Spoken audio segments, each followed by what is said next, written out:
Namaskar. I am grateful to all of you who have joined today in paying homage to Mahatma Gandhi on his 74th Martyr's Day, when he gave his life for the cause of peace and harmony. It indeed was tragic that a saint of universal peace and non-violence fell a victim to violence.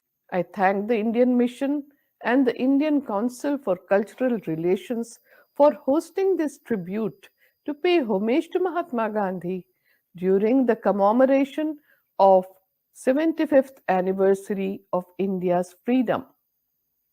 Mahatma Gandhi's message of peace and compassion resounds with people of all faiths worldwide, and he is the spiritual and political leader of one of the world's most profound and complex cultural traditions. Many world leaders have been inspired by him and continue to get inspired by him till today. In all the countries, people have great reverence and respect for Gandhiji. Today, the world is faced with many kinds of conflicts and diverse types of crises. We see Mahatma Gandhi's emphasis on universal brotherhood and peaceful coexistence having an all time relevance. Therefore, his teachings and actions of Satyagraha, the non-violent civil disobedience, are the most upheld principles. Today in the world, the emphasis is on human dignity and upholding the values of natural justice. There would be no better tribute to Mahatma Gandhi than to rededicate ourselves towards the cause of peace and mutual tolerance. Mahatma Gandhi is not only a freedom fighter but also a social and political revolutionary. His idea of Satyagraha by the method of non-violence is praised and followed all over the world till today. Gandhiji is not a name, but an idea that incorporates the feeling of non-violent struggle and sacrifice for the nation. Gandhiji is known for his various satyagraha to oppose unjust laws made by the British in South Africa and India. Some of the popular movements led by Mahatma Gandhi in India are the Champaran Satyagraha for indigo planters, Ahmedabad Mill Satyagraha for the mill workers, Kheda Satyagraha for peasants, Satyagraha against Rowlatt Act, Salt Satyagraha against the tax imposed on salt, and Quit India movement for freedom of India. There have been several successful experiences of Satyagraha in the past 50 years. Among the followers of Gandhiji in the 20th century who successfully launched their own Satyagraha against racial, religious, and economic injustice and struggle for human rights, one could mention names like Khan Abdul Ghaffar Khan, Dr. Martin Luther King Jr., Nelson Mandela, Lech Walesa, Václav Havel, Benigno Aquino Jr., and many others. In more than half a century, many around the globe drew inspiration from Gandhiji's method of satyagraha. Gandhian nonviolence, in its global sense, remains exemplary as a political action and is transferable as a human experience from one tradition of thought to another. That is why the recent history of nonviolent action around the world has shown us clearly that satyagraha is a seed that can grow and flourish in other cultures and religions. Maybe this is the reason why and how Gandhiji had a profound theoretical and practical influence on moral and political leaders around the world. Gandhian nonviolence has been instrumental in political transition from authoritarian or oppressive rule for many decades. Indeed, nonviolent revolutions, characterized by civil society organization, mass mobilization, and negotiation have revolutionized the very concept of revolution. Long ago, long gone are the days when the very concept of revolution was synonymous with violent struggle from below and armed efforts at state capture or overthrow. One thing is certain, that is, Gandhiji had a global impact on the transformation of human societies in our time. Gandhiji, in short, was a leader with a global cause. He found it, of course, in Satyagraha, the pathway to peace, and ultimately beyond the independence for India in the legacy of non-violence. Satyagraha is a moral force and it cannot be used for dishonest or unfair purposes. Gandhiji had said, and I quote, whenever there is evil, injustice, exploitation, social, economic, or political, Satyagraha can be resorted to. It must, however, be remembered that it is the last weapon and must be used only in the last resort when all other weapons of peace have been tried and have failed. Such failures, patiently endured, are, in fact, good preparation for the last step. Satyagraha is grounded in truth force, and the truth is imbued with love. Its method is simple, but its simplicity induces a mode and contains a surprise. It is a process of moral becoming. It is the application in the supreme crisis of moral energy against the forces that endanger the common human desire. In Gandhiji's many experiments with truth that he conducted for 50 years, he developed a technique of nonviolent action which today has attracted the attention of the world. He often called his method the science and art of Satyagraha, the power of truth, or the insistence on truth, or the application of soul force as distinct from physical force. The world admires Gandhiji's moral courage that brought forth a new method rooted in nonviolence, truth, virtue, dialogue, mutual respect, and self sacrifice, which is proving to provide a compelling avenue to solve modern conflicts. The character of our current era, that of secularism, materialism, and globalization, one is made to wonder if asceticism was merely an incidental factor in Gandhiji's method. Gandhiji's austerity was for him the prerequisite for his method of satyagraha. Can the modern world borrow Gandhiji's political strategies without accepting the personal practices that Gandhiji himself saw as essential to the struggle and still succeeded at the level Gandhiji did? Three great desires dominated Gandhiji's life. Whatever he thought or contemplated, whatever he said and wrote, whatever he did or achieved, bear ample testimony to the fact that he yearned to build up human life, to improve it, to reform it, to transfigure it, to make it a fitter instrument for transcending itself and for attaining the higher reaches in the spiral of evolution. He felt a sense of fulfillment more than ever when he was absorbed in doing something which built up and bettered human life.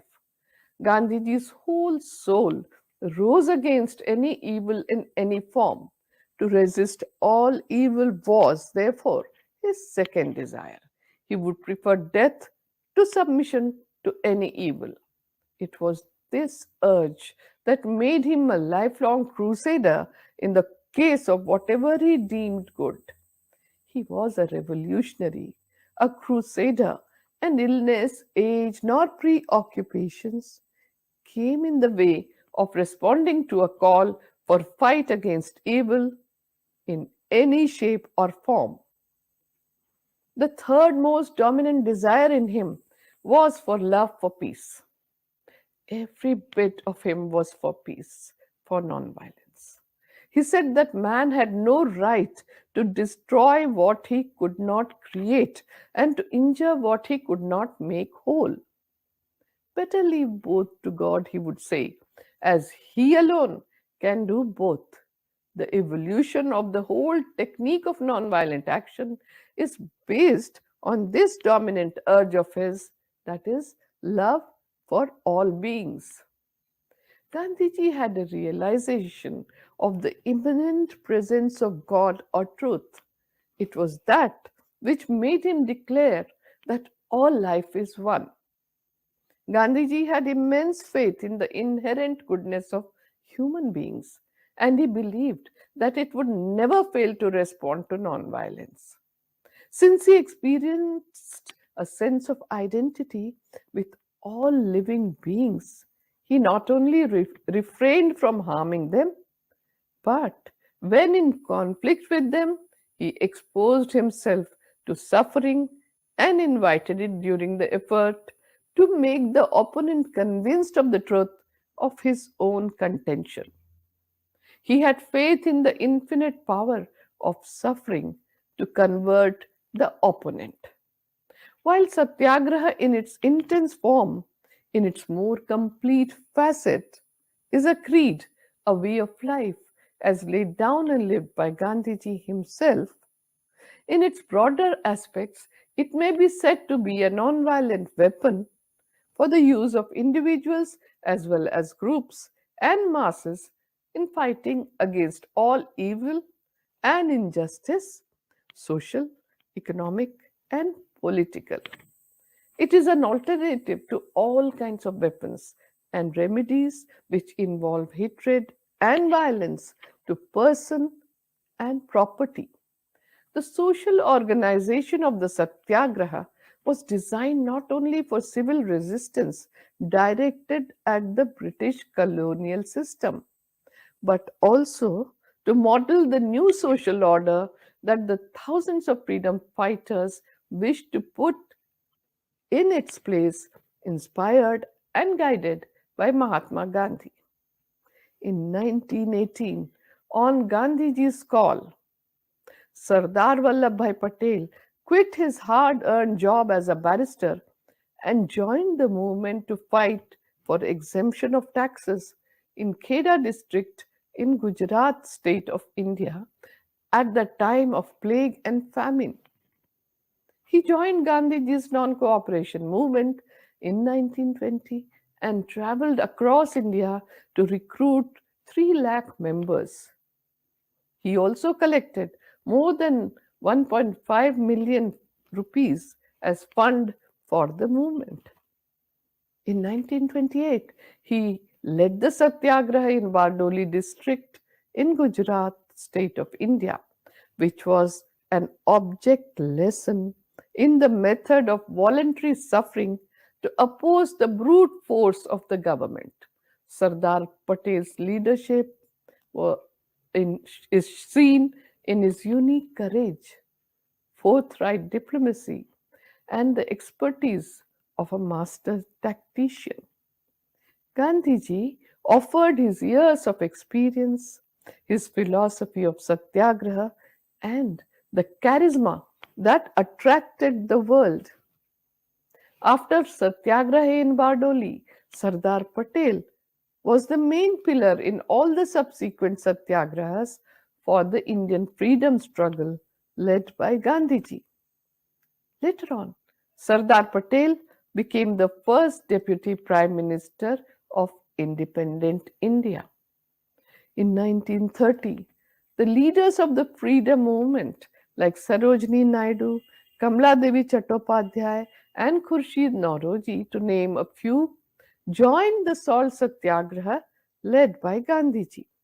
When Mahatma Gandhi was arrested, he appointed Sarojini Naidu as the new leader of the campaign. Mahatma Gandhi inspired this unprecedented movement of Indian women out of their homes in the cause of the nation's struggle. It is undeniable that Mahatma Gandhi chose the movement through the salt satyagraha, and that he wanted women to be part of the movement that followed the salt satyagraha in a visible and prominent manner. In his 50 years of public life in three continents, Gandhiji emerged as the voice of the voiceless, which inspired social reformers, activists, political thinkers, and fighters for individual liberty and civil rights the world over. Today, we have a unique opportunity to take the lead, open a new page in human history by learning from Gandhiji to address the global challenges. It is because our own human existence is so dependent on the help of others that our need for love and compassion lays at the very foundation of our existence. Therefore, we need a genuine sense of responsibility and a sincere concern for the welfare of others. Even after 7 decades since Gandhiji's passing on, in every part of the world, his relevance is felt as strongly as ever before, and his visions and actions are of an enduring significance for all times and places. Gandhiji stands out as the champion not only of political democracy but also of economic and spiritual democracy in today's world. Gandhiji's belief that moral degeneration is the root cause of all evils, including conflicts, stands the test of time. On January 30th, 1948, it was a routine day for Gandhiji. He told his grandniece Manu that the lethargy about other things could be tolerated, but not regarding prayers. He asked her to sing a bhajan, that is a hymn. Rest not, O man, even in the face of fatigue and weariness. A lot of work awaited Gandhiji's attention.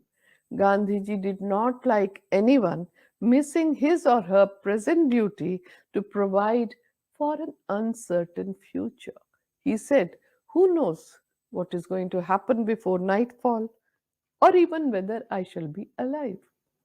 Hardly a day had passed in January 1948 when Gandhiji had not mentioned his death. Some may claim that Gandhiji had premonitions about his death. Just a previous day, he had repeated to Manu that if I die in my bed of common illness or even a small boil, you should proclaim loudly and repeatedly, even in the cost of condemnation, that this man was no Mahatma. But if I die while going for prayer and a man comes face to face and fires bullets at me, which I accept in my chest with the name of Rama on my lips, and if my mind is free from all the hatred for the killer, tell them that he was a true devotee of God.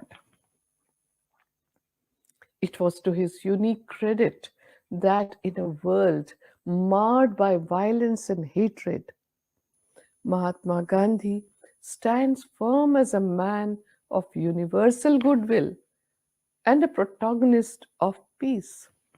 What is most striking is that Gandhiji emerged during his lifetime as a torch bearer of peace, and even today he continues to surprise mankind with his non-violent methods of satyagraha for resolving conflicts. What is stranger still is the resonance of success of his satyagraha that continues to inspire people across the globe. This was the inner calling that he identified and invested it in serving and helping people to establish their self respect and dignity. He had a keen desire to restore the dignity of all human beings.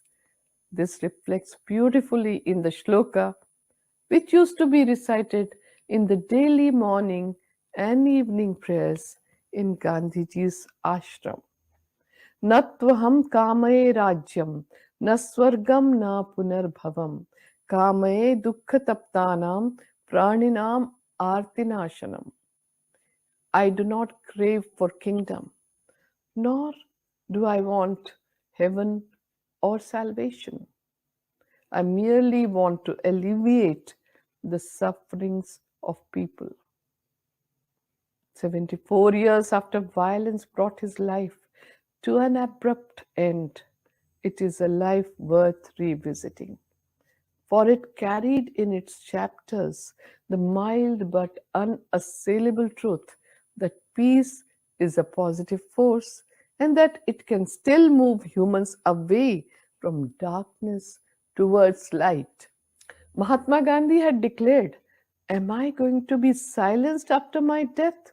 I will proclaim my faith even in death and speak from the grave." What was this faith that he wanted to proclaim from the grave? It was faith in truth that was God. It was faith in the goodness of all, as all are capable of truth. It was faith in the goodness of mankind. It was faith that despite the falls and upheavals, humanity would move towards goodness because truth, that is God, is only interested in the welfare of its creation. I once again take this opportunity to thank the Indian Mission and the Indian Council for Cultural Relations for hosting the talk on Martyr's Day.